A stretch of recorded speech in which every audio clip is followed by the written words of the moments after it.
If you were to walk into a room and saw that a meal was set up in its center, and although the meal was not very rich,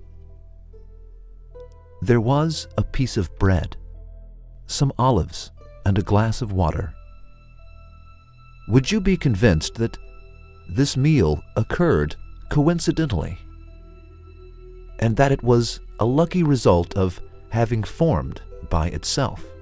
Even if the entire world were to gather and say to you, "Nobody prepared this table took on a form by itself," would they be able to convince you, or would you laugh away? Of course, you would laugh away, because it is impossible for a table to prepare itself, even if it is a simple meal. Now, let us ask this. If a simple meal cannot set up itself, then is it possible for the dinner table of the earth to prepare itself?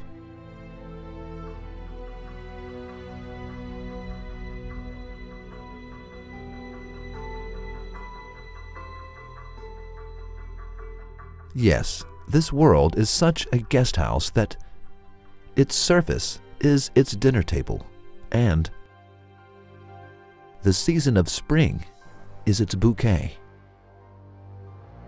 If we accept that every garden is a cauldron, then there are millions of cauldrons on this dinner table.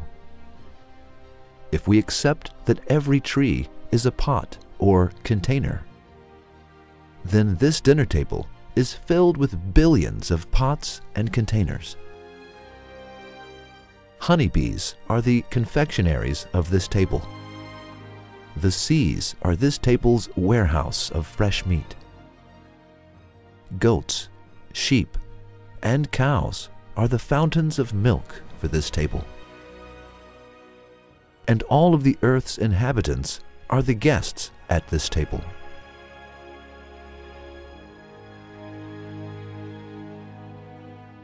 Can a table like this be set up by coincidence?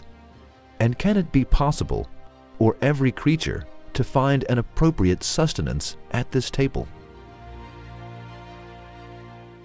The surface of the earth is such a majestic dinner table that if we had the strength to compile all edibles that are sent to earth during the spring onto wagons, then the length of these wagons would be 130 times more than the distance between the earth and moon, and would be 1/3 of the distance between the sun and earth.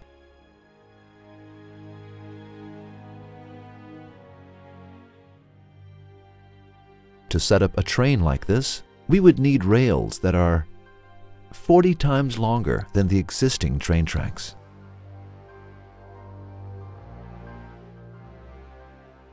Now, let us look at some examples of the creatures that are fed at this table.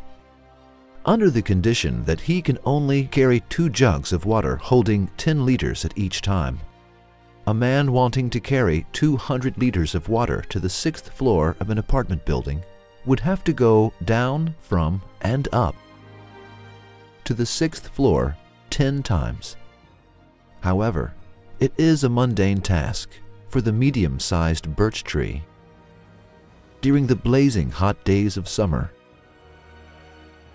One birch tree carries 200 liters of water to its very top branches on a daily basis. Who is the one who provides this birch tree daily with 200 liters of water, and who allows it to carry this amount of water to its very top branches? In the forest of a beech tree farm that covers about 10,000 square meters, there are approximately 400 trees at the heights of 25 to 30 meters. The water that evaporates from these trees during their growth season exceeds 2,000 tons. This water can be filled into 200 tankers that hold 10 tons. Surely, this water that is to evaporate passes through the roots, the trunk, and branches to a height of 20 meters. How many workers would carry that water with how many buckets and how many times? And how much would they sweat? Moreover, think of water being carried to the top of every tree on the earth. Is it possible to attribute these actions to a coincidence? While the absorption of water by one tree cannot be explained as being a coincidence, how is it possible to explain that the watering of all plants and trees on the earth and the deliverance of other types of sustenance are coincidental?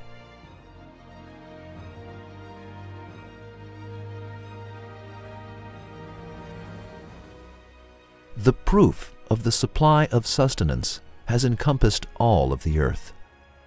We could never finish counting the examples of this proof. Every creature that has its sustenance provided in a perfect way bears witness to this proof.